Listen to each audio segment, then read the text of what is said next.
Hello, നാത്തൂൻ spice വേൾഡിൻ്റെ പുതിയൊരു വീഡിയോയിലേക്ക് എല്ലാവർക്കും സ്വാഗതം. കുറച്ച് നാളുകൾക്ക് ശേഷം വീണ്ടും ഒരു day in my life video ആയിട്ടാണ് ഞാൻ എത്തിയിരിക്കുന്നത്. അപ്പോൾ സമയം കളയാതെ നമുക്ക് ഇന്നത്തെ സ്പെഷ്യൽ എന്തൊക്കെയാണെന്ന് കണ്ടാലോ. ഇന്ന് ബ്രേക്ക്ഫാസ്റ്റിന് ഇഡ്ഡലി ഉണ്ടാക്കാമെന്നാണ് കേട്ടോ ഞാൻ വിചാരിക്കുന്നത്. പക്ഷേ എന്താണെന്ന് വെച്ചാൽ അരി ഉഴുന്നൊന്നും അരച്ചു വെച്ചില്ല. അപ്പോൾ എന്താ ചെയ്യുക, ഇൻസ്റ്റൻ്റായിട്ടൊരു ഇഡ്ഡലി തയ്യാറാക്കാമെന്ന് കരുതി. അതിന് വേണ്ടിയിട്ട് ഞാനിവിടെ 1 കപ്പ് റവ എടുത്തിട്ടുണ്ട്. റോസ്റ്റഡ് റവയാണ്. സാധാ റവയായാലും സെമോളിനെ ആയാലും ഒന്നും പ്രശ്നമില്ല കേട്ടോ. അതിനോടൊപ്പം തന്നെ 1/2 കപ്പ് തൈര്. അത് അധികം പുളിയുള്ള തൈര് എടുക്കാതിരിക്കുന്നതാണ് നല്ലത്. അപ്പോൾ 1/2 കപ്പ് തൈരും കൂടെ നന്നായിട്ട് മിക്സ് ചെയ്ത് ഒരു 10 മിനിറ്റ് റെസ്റ്റ് ചെയ്യാൻ വയ്ക്കുക. അതിനുശേഷം അതിലേക്ക് അല്പാൽപമായിട്ട് വെള്ളം ചേർത്ത് കൊടുത്ത് മിക്സ് ചെയ്ത് നമ്മുടെ ഇഡ്ഡലി ബാറ്റർ ഉണ്ടല്ലോ, ആ ഒരു കൺസിസ്റ്റൻസിയിൽ ആക്കിയെടുക്കുക.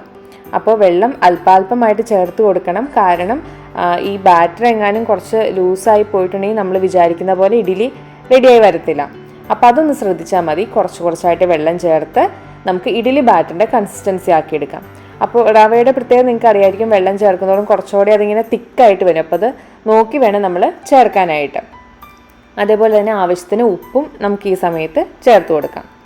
അപ്പോൾ ഇപ്പോൾ ഏകദേശം നമ്മുടെ അത്യാവശ്യം തിക്കായിട്ടുള്ള ഇഡ്ഡലി ബാറ്ററിൻ്റെ കൺസിസ്റ്റൻസിയിൽ എത്തിയിട്ടുണ്ട്. ഇനി ഇതിലേക്ക് കുറച്ച് ബേക്കിംഗ് പൗഡർ, അതായത് ഒരു 1/4 ടീസ്പൂണിൽ താഴെ മതി കേട്ടോ ബേക്കിംഗ് പൗഡർ. അതേപോലെ തന്നെ ഒരു പിഞ്ച് ബേക്കിംഗ് സോഡയും കൂടെ ചേർക്കുക. ഇത് രണ്ടും കൂടെ മിക്സ് ചെയ്തിട്ട് ഒരു 10 മിനിറ്റ് വീണ്ടും റെസ്റ്റ് ചെയ്യാൻ വയ്ക്കുക. അപ്പോൾ നമുക്ക് മൊത്തത്തിൽ 20 മിനിറ്റ് മാത്രമേ വേണ്ടി വന്നുള്ളൂ ഇഡ്ഡലി ബാറ്റർ തയ്യാറാക്കാനായിട്ട്. അങ്ങനെ ഇഡ്ഡലി ബാറ്റർ റെഡിയായി. ഇനി സ്റ്റീമർ അടുപ്പത്ത് വെച്ചിട്ട് നമുക്ക് തട്ടിലേക്ക് ബാറ്റർ ഒഴിക്കാം. അതിന് മുമ്പായിട്ട് ഞാനിവിടെ തക്കാളിയും സവാളയൊക്കെ വഴറ്റി ഒരു തക്കാളി ചട്നിക്കുള്ളതൊക്കെ റെഡിയാക്കി വെച്ചിട്ടുണ്ടായിരുന്നു. അപ്പോൾ അതൊന്ന് മിക്സിയിൽ അടിച്ചെടുക്കുവാണ്. ഈ തക്കാളി ചട്നീൻ്റെ റെസിപ്പി ഓൾറെഡി ചെയ്തിട്ടുള്ളത് കൊണ്ടാണ് കേട്ടോ ഒന്ന് ഞാൻ കാണിക്കാതിരുന്നത്. ഞാൻ വേണമെങ്കിൽ റെസിപ്പിയുടെ ലിങ്ക് മേളിൽ കാർഡായിട്ടും പിന്നെ അതേപോലെ തന്നെ ഡിസ്ക്രിപ്ഷൻ ബോക്സിൽ ഇട്ടേക്കാം. അപ്പോൾ അത് നോക്കിയാൽ മതി കേട്ടോ ഈ ചട്നി ഉണ്ടാക്കാനായിട്ട്. എളുപ്പത്തിൽ ഉണ്ടാക്കാൻ പറ്റുന്ന നല്ല അടിപൊളി ഒരു തക്കാളി ചട്നിയാണ്. ഇഡ്ഡലിയുടെ കൂടെയും ദോശയുടെ കൂടെയൊക്കെ ഒരു അടിപൊളി കോമ്പിനേഷനാണ്. അപ്പോൾ സ്റ്റീമർ അവിടെ അടുപ്പത്തിരിക്കുന്നുണ്ട്. അതിനോടൊപ്പം തന്നെ ഞാൻ ചായക്കും കൂടെ വെള്ളം അടുപ്പത്ത് വെച്ചു.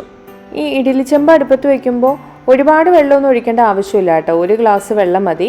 കാരണം നമ്മൾ ഇഡ്ഡലിയൊക്കെ ആണെങ്കിൽ ഒരുപാട് ആവി കയറ്റും തോറും അതിങ്ങനെ കുറച്ചുകൂടെ ഹാർഡായി പോവും. ഒരു 5 to 10 മിനിറ്റ് മതി ശരിക്കും ഇഡ്ഡലിയൊക്കെ ഒന്ന് നന്നായിട്ട് വെന്ത് കിട്ടാനായിട്ട്. അപ്പോൾ ഞാൻ തട്ടിൽ ഓരോന്നിലേക്കും നന്നായിട്ട് വെളിച്ചെണ്ണ തേക്കുന്നുണ്ട്. വെളിച്ചെണ്ണ തന്നെ തേച്ച് കൊടുക്കുന്നതാണ് കേട്ടോ നല്ല. വേറെ ഓയിലൊക്കെ ആകുമ്പോൾ ടേസ്റ്റിന് ചിലപ്പോൾ വ്യത്യാസം വന്നേക്കാം. അപ്പോൾ ഇനി ഓരോരോ തട്ടിലേക്കായിട്ട് നമുക്ക് ഇഡ്ഡലി ബാറ്റർ ഒഴിച്ചു കൊടുക്കാം. അപ്പോൾ ഇതിൻ്റെ കൺസിസ്റ്റൻസി കണ്ടോ, ഇതേപോലെ ഇങ്ങനെ ആ തവിയിൽ നിന്ന് ഇങ്ങനെ വിട്ടു പോരുന്ന പരുവത്തിൽ, ഒരുപാട് ലൂസായിട്ടുള്ളതല്ല. അപ്പോൾ ലൂസായി പോയിട്ടുണ്ടെങ്കിൽ നമ്മൾ ഉദ്ദേശിക്കുന്ന രീതിയിൽ നമ്മുടെ ഇഡ്ഡലി വരത്തില്ല കേട്ടോ. അപ്പോൾ അത് പ്രത്യേകം ശ്രദ്ധിക്കണം. അങ്ങനെ നമുക്ക് ഇനി എല്ലാ തട്ടിലേക്കും നമ്മുടെ ഇഡ്ഡലി ബാറ്റർ ഒഴിച്ചു കൊടുക്കാം. അപ്പോൾ എനിക്ക് മൊത്തത്തിൽ ഞാനെടുത്ത 1 കപ്പ് റവ കൊണ്ട് എനിക്ക് ഉണ്ടാക്കാൻ പറ്റിയത് 10 ഇഡ്ഡലിയാണ് കേട്ടോ. അത് ഞങ്ങൾക്ക് രണ്ടുപേർക്കും അത്യാവശ്യം ഹെവി ആയിരുന്നു. ഞങ്ങൾക്ക് വയറ് നിറയാൻ പാകത്തിനുണ്ടായിരുന്നു. അപ്പോൾ നിങ്ങളുടെ വീട്ടിലെ അംഗങ്ങളുടെ എണ്ണത്തിനും അളവിനൊക്കെ അനുസരിച്ച് ഇതിന് ഏറ്റക്കുറച്ചിലുകളൊക്കെ വരാം കേട്ടോ.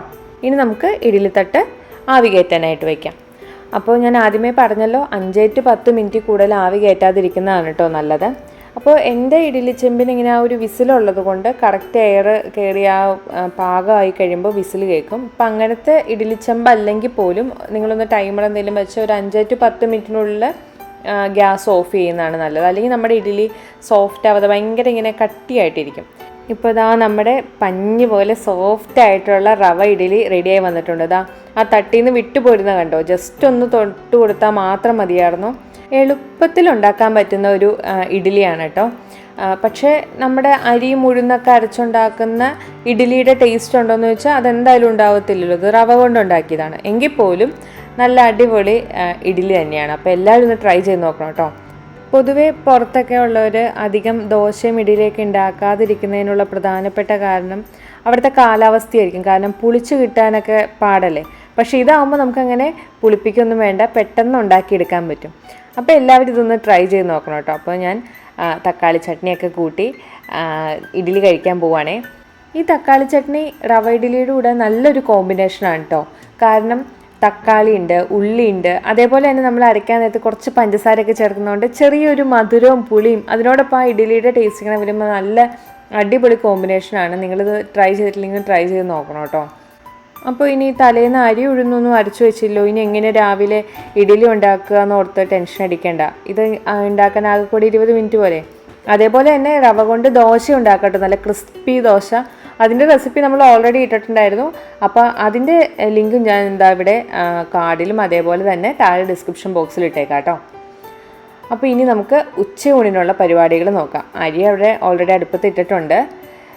ഇന്ന് ഞാനൊരു കൂട്ടുകറി ഉണ്ടാക്കാമെന്നാണ് കേട്ടോ വിചാരിക്കുന്നത്. അതിന് വേണ്ടിയിട്ട് കടല എടുത്തിട്ടുണ്ട്. കടല നേരത്തെ തന്നെ വെള്ളത്തിലിട്ട് കുതിർത്ത് വെച്ചിരുന്നതാണ്. പിന്നെ ഒരു അര കഷ്ണം ഏത്തക്കായ, അത് ചെറുതാക്കി അരിഞ്ഞത്. അതേപോലെ തന്നെ ചേന. അപ്പോൾ ഈ ചേന ഇവിടെ ഫ്രോസൺ കിട്ടുന്നതാണ് കേട്ടോ എടുത്തിരിക്കുന്നത്. അതിലേക്ക് ഒരല്പം കായത്തിൻ്റെ പൊടി, മഞ്ഞൾപ്പൊടി, കുരുമുളക് പൊടി, മുളക് പൊടി, ആവശ്യത്തിന് ഉപ്പ്. അപ്പം മുളക് പൊടിയൊക്കെ വളരെ കുറച്ചാണ് കേട്ടോ ചേർക്കാവുള്ളൂ. കാരണം ഇതിന് എരിവിനുള്ള ഒരു സ്പെഷ്യൽ കൂട്ട് നമ്മൾ പിന്നീട് ചേർക്കുന്നുണ്ട്. അതുകൊണ്ട് ഞാൻ കുറച്ച് മാത്രമേ മുളക് പൊടി ചേർത്തിട്ടുള്ളൂ. ഇനി ഇതൊന്ന് ജസ്റ്റ് വെന്ത് കിട്ടാൻ വേണ്ടി ഒരു 2 ടേബിൾ സ്പൂൺ ചൂടുവെള്ളമാണ് കേട്ടോ ഒഴിച്ചിട്ടുള്ളൂ. അതേപോലെ തന്നെ ഒരു ചെറിയ കഷ്ണം ശർക്കര കൂടി അതിൻ്റെ അകത്തേക്ക് ഇടുന്നുണ്ട്. അപ്പോൾ ഈ കൂട്ടുകറിക്ക് ഒരു പ്രത്യേക ഒരു മധുരം കൂടി ഉണ്ടാകും, അതിന് വേണ്ടിയിട്ടാണ്. ഇനി നമുക്ക് കുക്കറിൽ വെച്ച് അത് വേവിച്ചെടുക്കാം. എനിക്ക് ലോ ഫ്ലെയിമിൽ 3 വിസിലാണ് വേണ്ടി വന്നത്. ചേന അത്യാവശ്യം നന്നായിട്ട് വെന്തിരുന്നു. കാരണം എനിക്ക് ചേന ഇങ്ങനെ കടിക്കാൻ കിട്ടുന്നതിനേക്കാളും ഇഷ്ടം കുറച്ചുകൂടെ ഒരു കുഴഞ്ഞ പരുവാണ്. ബാക്കിയെല്ലാം കറക്റ്റ് പാകത്തിന് വെന്ത് കിട്ടിട്ടോ. ഇനി ഇതിലേക്ക് ഞാൻ പറഞ്ഞില്ല ഒരു സ്പെഷ്യൽ കൂട്ടി ചേർക്കുന്നുണ്ടെന്ന്. അതിന് വേണ്ടിയിട്ട് നമുക്കൊരു പാനിലേക്ക് ഒരല്പം നെയ്യും ചെറിയ ജീരകമുള്ള നല്ല ജീരകവും കുരുമുളകും, അത് മുഴുവനേ ഉള്ള നമ്മുടെ കുരുമുളക് തന്നെ എടുക്കുന്നതാണ് നല്ലത്. ഇനി അതില്ല എങ്കിൽ മാത്രം കുരുമുളക് പൊടി. അപ്പോൾ അത് റോസ്റ്റ് ചെയ്യാൻ വെക്കേണ്ട, നമുക്ക് നേരിട്ട് നമ്മുടെ കറിയിലേക്ക് ചേർക്കാം. അതേപോലെ തന്നെ ഒരു 3 വറ്റൽമുളകും, ഇത് 3 കൂടെ നന്നായിട്ടൊന്ന് റോസ്റ്റ് ചെയ്തെടുക്കുക. അതേപോലെ തന്നെ കുറച്ച് കറിവേപ്പില, ഇതെല്ലാം കൂടെ റോസ്റ്റ് ചെയ്തെടുത്തിട്ട് നമ്മൾ മിക്സിയിൽ പൊടിച്ചെടുക്കണം. അപ്പോൾ ഈ ഒരു സ്പെഷ്യൽ കൂട്ടാണ് നമ്മുടെ കൂട്ടുകറിയിലേക്ക് ചേർക്കുന്നത്. അതല്ലാതെ വേറെ മസാലകളോ പൊടികളോ ഒന്നും തന്നെ ചേർക്കുന്നില്ല. ആദ്യം വേവിക്കാനെടുത്ത മഞ്ഞൾപ്പൊടിയും മുളക് പൊടിയും മാത്രമേ ഒരല്പം നമ്മൾ എക്സ്ട്രാ ചേർത്തതെന്ന് പറയാനുള്ളൂ.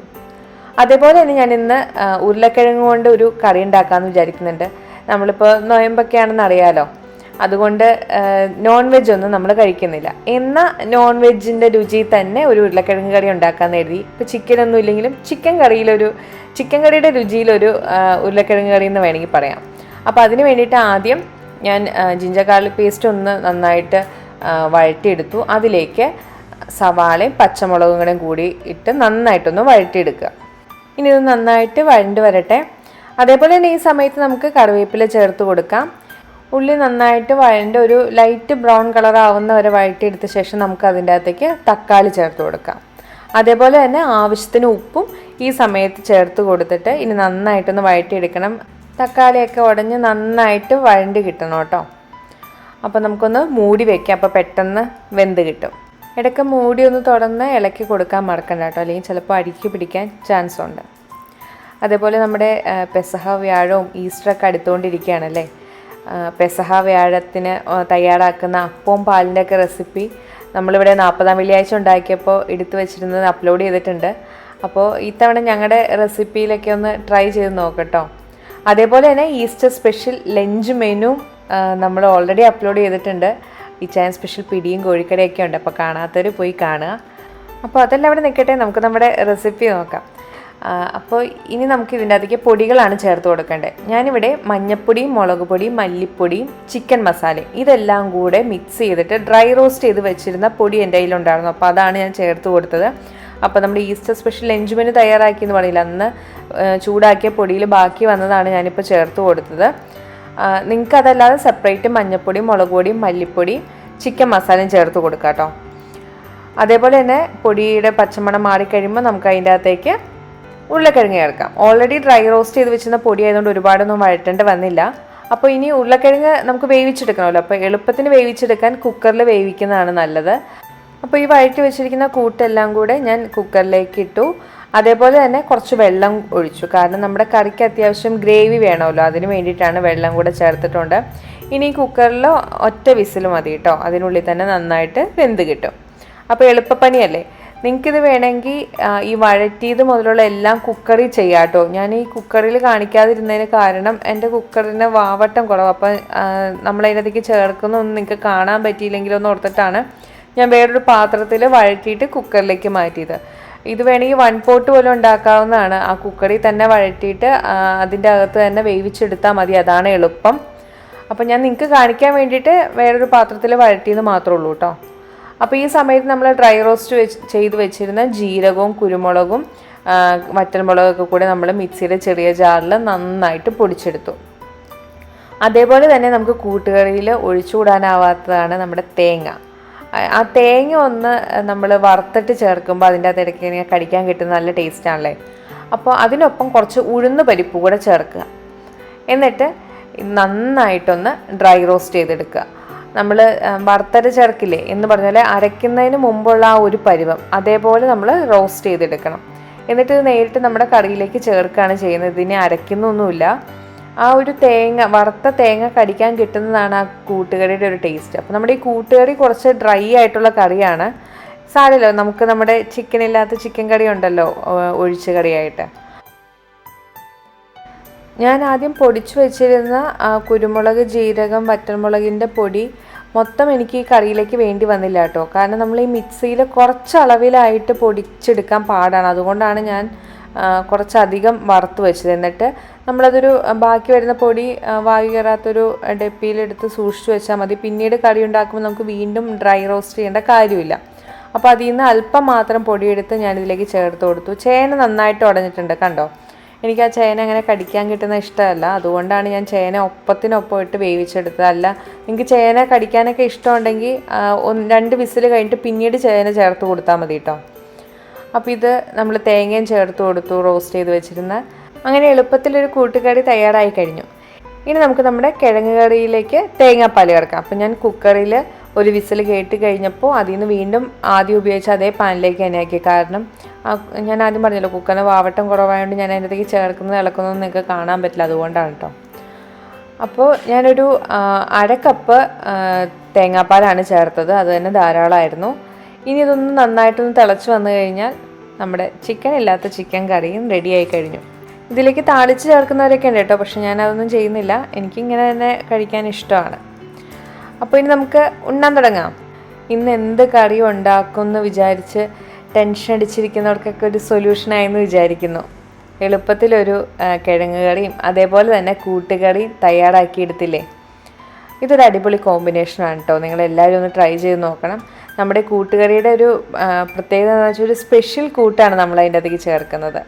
അപ്പോൾ നിങ്ങളിങ്ങനെ ഒന്ന് തയ്യാറാക്കി നോക്കിയിട്ട് ഫീഡ്ബാക്ക് കമൻറ്റ് ചെയ്യാൻ മറക്കണ്ട കേട്ടോ. അപ്പോൾ ഞാനിതെല്ലാം കൂടെ കൂട്ടി ഒരു പിടി പിടിക്കട്ടെ. ഈ കിഴങ്ങ് കറിയിൽ ചേർത്ത മസാലയുടെ കൂട്ട് നമ്മുടെ ഈസ്റ്റർ സ്പെഷ്യൽ ലഞ്ച് മെനുവിൽ ഉൾപ്പെടുത്തിയത് കൊണ്ടാണ് കേട്ടോ വീണ്ടും കാണിക്കാത്തത്. അപ്പം ഞാൻ ലിങ്ക് ഇവിടെ ഡിസ്ക്രിപ്ഷൻ ബോക്സിൽ ഇട്ടേക്കാം, നിങ്ങളത് നോക്കിയാൽ മതി. ഈ ഊണൊക്കെ കഴിഞ്ഞിട്ട് വേണം വൈകുന്നേരം നല്ലൊരു മാങ്ങ അച്ചാർ ഉണ്ടാക്കാനായിട്ട്. ഞങ്ങളുടെ അവിടെയൊക്കെ പള്ളിയിൽ ദുഃഖ വെള്ളിയാഴ്ച ദിവസം കഞ്ഞിയും വെള്ളപ്പയറും മാങ്ങ അച്ചാറും, അതിങ്ങനെ കുരുരാന്നരിഞ്ഞ മാങ്ങ അച്ചാറാണ് കിട്ടുന്നത്. അതാണ് അന്നത്തെ ദിവസം പള്ളിയിൽ നിന്ന് കിട്ടുന്ന ആഹാരം എന്ന് പറയുന്നത്. അപ്പോൾ ഞങ്ങൾക്കതൊക്കെ നന്നായിട്ട് മിസ് ചെയ്യുന്നുണ്ട്. അതുകൊണ്ട് ഞങ്ങൾ കരുതി ഈ വെള്ളിയാഴ്ച ദിവസം അത് കഴിക്കാമെന്ന്. അതിന് വേണ്ടിയിട്ട് മാങ്ങാച്ചാർ ഉണ്ടാക്കാമെന്നാണ് കേട്ടോ വിചാരിക്കുന്നത്. കഴിഞ്ഞ ദിവസം ഇന്ത്യൻ സ്റ്റോറിൽ പോയപ്പോൾ നല്ല പുളിയുള്ള നമ്മുടെ നാടൻ മാങ്ങ കിട്ടിയിട്ടുണ്ട്. അപ്പോൾ അതുകൊണ്ട് ഒരു നാടൻ കടുക് മാങ്ങ അച്ചാർ ഉണ്ടാക്കാമെന്ന് കരുതി. അതിന് വേണ്ടിയിട്ട് വെളുത്തുള്ളി അത്യാവശ്യം അളവ് കൂടിയിരിക്കുന്നതാണ് കേട്ടോ നല്ലത്. ഇവിടെ കിട്ടുന്ന വെളുത്തുള്ളിക്കൊക്കെ നല്ല വലിപ്പമായതുകൊണ്ട് ഒരു 3-4 അല്ലി ഉണ്ടെങ്കിൽ തന്നെ അരിഞ്ഞ ആവശ്യത്തിൽ കൂടുതൽ കിട്ടും. അപ്പോൾ വെളുത്തുള്ളിയും അതേപോലെ തന്നെ ഇഞ്ചിയും എല്ലാം നീളത്തിൽ അരിയുന്നതാണ് കേട്ടോ നല്ലത്. കുരൂരാന്ന് അരിയുന്നതിനേക്കാളും മാങ്ങ നമ്മൾ നീളത്തിലാണല്ലോ, അപ്പോൾ ആ ഒരു രീതിയിൽ തന്നെ അരിഞ്ഞു വെക്കുന്നതാണ് നല്ലത്. വെളുത്തുള്ളിയുടെ അളവിനേക്കാളും കുറവ് ഇഞ്ചി മതി കേട്ടോ, അതായത് ഒരു ചെറിയ കഷ്ണം ഇഞ്ചി മതി. അങ്ങനെ ഇഞ്ചിയും അരിഞ്ഞു വെച്ച് കഴിഞ്ഞു. ഇനി നമുക്ക് മാങ്ങ അരിയാം. അപ്പോൾ ഈ മാങ്ങ അത്യാവശ്യം നല്ല പുളിയുള്ളതാണ് കേട്ടോ. അതുപോലെ തന്നെ തൊലിക്ക് കട്ടി കൂടുതലാണ്. ഈ മാങ്ങ കാണുമ്പോഴേ നാട്ടിലൊക്കെ മാങ്ങയൊക്കെ പറിച്ച് തിന്ന കാലമൊക്കെ ഓർമ്മ വരുന്നു. മാങ്ങ പറിച്ച് കഴിഞ്ഞാൽ ആദ്യം തന്നെ ആ ഞെട്ടൊടിച്ച് അതിൻ്റെ ചെനയുണ്ടല്ലോ അതിങ്ങനെ ചുമരയിൽ ഉരച്ച് കളയും അല്ലേ. എന്നിട്ട് വല്ല കല്ലേട്ടൊക്കെ എറിഞ്ഞ് പൊട്ടിച്ച് ഉപ്പുപൊടിയും മുളക് പൊടിയൊക്കെ ചേർത്ത് കഴിക്കും. അതിൻ്റെയൊക്കെ ടേസ്റ്റ് ഇപ്പോഴും ഓർമ്മ വരുന്നു. നമുക്കിവിടെ ആകെ കുറച്ച് മാങ്ങയേ ഉള്ളൂ, അപ്പോൾ അതുകൊണ്ട് അങ്ങ് അച്ചാറിട്ടേക്കാം. നാട്ടിലൊക്കെ മാങ്ങയുടെ സീസണല്ലേ. മാങ്ങ പലതരത്തിൽ അച്ചാറിടൂലേ. ചെറിയ കണ്ണിമാങ്ങ ആകുമ്പോൾ തുടങ്ങി അത് ഉപ്പിലിട്ടിട്ട് അങ്ങനെ അച്ചാറിടും. ചെത്ത് മാങ്ങ അച്ചാറിടും, അതല്ലാതെ ഉപ്പുമാങ്ങ ഉണ്ടാക്കും, അതേപോലെ തന്നെ ഇതുപോലെ അരിഞ്ഞ് കടുക് മാങ്ങ അച്ചാറും ഉണ്ടാക്കും. അപ്പോൾ എനിക്ക് ഏറ്റവും ഇഷ്ടം അതിൻ്റെ അകത്ത് ഈ കടുക് മാങ്ങ അച്ചാറാണ് കേട്ടോ. അത് കഴിഞ്ഞിട്ടേ നമ്മുടെ കണ്ണിമാങ്ങ അച്ചാറുള്ളൂ. അതിനുള്ള പ്രധാന കാരണം എന്താണെന്ന് വെച്ചാൽ ഈ അച്ചാർ ഇട്ട് കഴിഞ്ഞ് രാവിലെ ഇടുവാണെങ്കിൽ വൈകുന്നേരത്തോടു കൂടി നമുക്ക് കഴിക്കാം. ബാക്കി അച്ചാറൊക്കെ കുറച്ച് നാൾ വെയിറ്റ് ചെയ്യണമല്ലോ അതിൻ്റെ ആ ഒരു മുഴുവൻ ടേസ്റ്റ് കിട്ടാനായിട്ട്. അതിനുള്ള ക്ഷമയില്ലാത്തത് കൊണ്ടായിരിക്കാം ഈ അച്ചാറിനോട് ഇത്ര പ്രിയം. ഇനി നമുക്ക് മാങ്ങ അരിഞ്ഞെടുക്കാം. അപ്പോൾ ഇതുപോലെ ചെറുതായിട്ട് അരിഞ്ഞെടുക്കണം കേട്ടോ. എത്രത്തോളം ചെറുതാവുന്നോ അത്രയും നല്ലത്. ഞാൻ ഓർക്കുന്നുണ്ട്, വീട്ടിൽ എൻ്റെ പപ്പയാണ് ഈ പറഞ്ഞ മാങ്ങ അരിയുന്നതിനുള്ള സ്പെഷ്യലിസ്റ്റ്. പപ്പ ഇങ്ങനെ അരിയുമ്പോൾ കൃത്യം ഇങ്ങനെ മെഷീൻ വെച്ച് അരിഞ്ഞ പോലെ കിട്ടും. അപ്പോൾ ഞാനരിഞ്ഞതിന് അത്രയും ഭംഗിയൊന്നും വന്നിട്ടില്ല കേട്ടോ. ഇനി നമുക്ക് ബാക്കിയിരിക്കുന്ന മാങ്ങ കൂടി അരിഞ്ഞു വയ്ക്കാം. അങ്ങനെ മാങ്ങ മൊത്തം അരിഞ്ഞു കഴിഞ്ഞു. ഇനി നമുക്ക് ഈ മാങ്ങയിലേക്ക് ഉപ്പ് പൊടി, അതേപോലെ തന്നെ ചതച്ച കടുക്, ഞാനൊരു 1/2 ടീസ്പൂൺ കടുക് എടുത്തിട്ട് നന്നായിട്ട് നമ്മുടെ ചതയ്ക്കുന്ന കല്ലുണ്ടല്ലോ അതിൻ്റെ അകത്ത് വെച്ച് ചതച്ചെടുത്താണ് കേട്ടോ. അതേപോലെ തന്നെ ഉലുവ വറുത്ത് പൊടിച്ചത് 1 ടീസ്പൂണിൽ താഴെ മതി. പിന്നെ അല്പം കായത്തിൻ്റെ പൊടി, കറിവേപ്പില, ഇതെല്ലാം കൂടെ നന്നായിട്ട് ആ മാങ്ങയിലേക്ക് കൈകൊണ്ട് തന്നെ തിരുമ്പി പിടിപ്പിക്കുക. അതാണ് കേട്ടോ നല്ലത്. സ്പൂണ് കൊണ്ട് ഇളക്കുന്നതിനേക്കാളും മാങ്ങയുടെ എല്ലാ ഭാഗത്തും തന്നെ എത്താൻ ഇതുപോലെ കൈകൊണ്ട് തിരുമ്പി പിടിപ്പിക്കുന്നതാണ് നല്ലത്. എന്നിട്ട് ഒരു അരമണിക്കൂർ കഴിഞ്ഞിട്ട് നമുക്ക് അച്ചാറിടാൻ തുടങ്ങിയാൽ മതി. അപ്പോൾ ഞാനൊരു കാസ്റ്റേൻ്റെ പാത്രം അടുപ്പത്ത് വെച്ച് അതിൻ്റെ അകത്തേക്ക് വെളിച്ചെണ്ണ ഒഴിച്ച് കടുക് പൊടിച്ച് ഇഞ്ചിയും വെളുത്തുള്ളിയും വഴറ്റിയെടുത്തു കേട്ടോ. അപ്പോൾ എൻ്റെ വീഡിയോ അത് റെക്കോർഡായിട്ടില്ല. അതിലേക്ക് മഞ്ഞൾപ്പൊടി, അപ്പോൾ ഞാൻ ആ പാത്രം അടുപ്പത്തുനിന്ന് മാറ്റി വെച്ചു. കാരണം ഇത് ഈ കാസ്റ്റേൻ്റെ പാത്രം ആയതുകൊണ്ട് തന്നെ ആ ചൂടത്തിരുന്നിട്ട് പൊടി ചേർത്ത് കൊടുത്താൽ ചിലപ്പോൾ പൊടി അടിക്ക് പിടിക്കാൻ ചാൻസ് ഉണ്ട്. അതുകൊണ്ടാണ് ഞാൻ അടുപ്പത്തുനിന്ന് മാറ്റി വെച്ചത്. അപ്പോൾ മഞ്ഞൾപ്പൊടിയും എരിവുള്ള മുളക് പൊടിയും കാശ്മീരി ചില്ലിയാണ് ചേർത്ത് കൊടുത്തത്. ഇത് നന്നായിട്ട് വഴറ്റിയിട്ട് നമുക്ക് വീണ്ടും അടുപ്പത്തേക്ക് തന്നെ വെക്കാം. എന്നിട്ട് ഇതിൻ്റെ അകത്തേക്ക് ചൂടുവെള്ളമാണ് ഒഴിച്ചു കൊടുക്കേണ്ടത്. അപ്പോൾ ഞാനിവിടെ വെളിച്ചെണ്ണയാണ് ഉപയോഗിച്ചതെന്ന് പറഞ്ഞല്ലോ. നല്ലെണ്ണ ഉപയോഗിക്കുന്നതാണ് കേട്ടോ നല്ലത്. പക്ഷേ ഞാൻ പൊതുവേ നല്ലെണ്ണ ഉപയോഗിക്കാത്ത ആളായതുകൊണ്ടാണ് അതെടുക്കാത്തത്. നിങ്ങളുടെ വീട്ടിൽ നല്ലെണ്ണ ഉണ്ടെങ്കിൽ അത് ഉപയോഗിച്ചാൽ മതി. അതേപോലെ തന്നെ ഇത് ഈ ഇരുമ്പിൻ്റെ ചട്ടിയിൽ അല്ലെങ്കിൽ കാസ്റ്റേൻ്റെ പാത്രത്തിൽ ഉണ്ടാക്കുമ്പോഴാണ് ആ അച്ചാറിനൊരു നല്ല ടേസ്റ്റ് വരുന്നത് കേട്ടോ. അപ്പോൾ ആ പാത്രം ഉണ്ടെങ്കിൽ അതിൻ്റെ അകത്ത് ഉണ്ടാക്കിയാൽ മതി. അപ്പോൾ ചൂടുവെള്ളം ചേർത്ത് കൊടുത്തു. അതൊന്ന് തിളച്ച് വന്നപ്പോൾ ഞാൻ അതിൻ്റെ അകത്തേക്ക് വിനാഗിരി ചേർത്ത് കൊടുത്തു. അപ്പോൾ വിനാഗിരി ഒരു 2 ടേബിൾ സ്പൂൺ ചേർത്ത് കൊടുത്താൽ മതി. മാങ്ങയുടെ പുളിക്കനുസരിച്ച്, മാങ്ങയ്ക്ക് പുളി കുറവാണെങ്കിൽ അതിനനുസരിച്ച് കൂട്ടി കൊടുക്കുക. അപ്പോൾ ഞാനിവിടെ എടുത്തിരിക്കുന്ന മാങ്ങയ്ക്ക് അത്യാവശ്യം നല്ല പുളിയുള്ളതുകൊണ്ട് ഞാൻ 2 ടേബിൾ സ്പൂൺ വിനാഗിരി മാത്രമേ ചേർത്തിട്ടുള്ളൂ. അതേപോലെ തന്നെ ഉപ്പും ചേർത്ത് കൊടുക്കുക.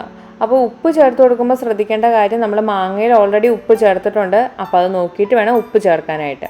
ഇതെല്ലാം കഴിഞ്ഞ് നമുക്ക് ഗ്യാസ് ഓഫ് ചെയ്യാം. ഓഫ് ചെയ്തിട്ടാണ് നമ്മൾ ഇതിനകത്തേക്ക് മാങ്ങ ചേർത്ത് കൊടുക്കുന്നത്. കാരണം മാങ്ങ ഇടുമ്പോൾ ഈ പാത്രത്തിന് നല്ല ചൂടുണ്ട്, ഫ്ലെയിം ഓൺ ആണെങ്കിൽ മാങ്ങ പെട്ടെന്ന് അങ്ങ് വെന്ത് പോവും. അപ്പോൾ അങ്ങനെ പോയിട്ടുണ്ടെങ്കിൽ ഈ അച്ചാറിന് അത്ര വലിയ ടേസ്റ്റ് ഒന്നും ഉണ്ടാവില്ല. അതുകൊണ്ട് ഗ്യാസിൻ്റെ ഫ്ലെയിം ഓഫ് ചെയ്തിട്ട് വേണം മാങ്ങ ചേർക്കാനായിട്ട്. ഈ അരമണിക്കൂർ നമ്മൾ മാരിനേറ്റ് ചെയ്ത് വെച്ചിട്ടാണല്ലോ മാങ്ങ ചേർക്കുന്നത്. അപ്പോൾ നമ്മൾ മൂടി തുറന്ന് കഴിയുമ്പോൾ ഒരു ഉലുവയുടെയും അതേപോലെ കായത്തിൻ്റെയും കടുകിൻ്റെയൊക്കെ ഒരു പ്രത്യേക മണമുണ്ട്. എൻ്റെ പൊന്നോ, ആ മണം അടിച്ചു കഴിഞ്ഞാൽ നമുക്ക് പിന്നെ ആ മാങ്ങ മൊത്തത്തിൽ കഴിക്കാൻ തോന്നും. അച്ചാറിടാനൊന്നും വെയിറ്റ് ചെയ്യാൻ തോന്നത്തില്ല. അപ്പോൾ നല്ല അടിപൊളി മാങ്ങ അച്ചാർ റെഡിയായി കഴിഞ്ഞു. കഞ്ഞിയും പയറിൻ്റെ കൂടെ ഇത്രയും നല്ലൊരു കോമ്പിനേഷൻ ഉണ്ടോയെന്ന് എനിക്കറിയത്തില്ല. അപ്പോൾ മാങ്ങയൊക്കെ ഉള്ള സമയമല്ലേ, എല്ലാവരും ഒന്ന് ഉണ്ടാക്കി നോക്കണം കേട്ടോ. അപ്പോൾ ഇതൊക്കെയാണ് ഇന്നത്തെ വിശേഷങ്ങൾ. ഞങ്ങളുടെ വീഡിയോസൊക്കെ ഇഷ്ടമായെങ്കിൽ ലൈക്ക് ചെയ്യാനും ഷെയർ ചെയ്യാനും സബ്സ്ക്രൈബ് ചെയ്യാനും മറക്കരുത്. പുതിയ വേറിട്ട രുചികളും കാഴ്ചകളും വിശേഷങ്ങളൊക്കെയായി ഞങ്ങൾ പിന്നീട് വരുന്നതാണ്. ബൈ.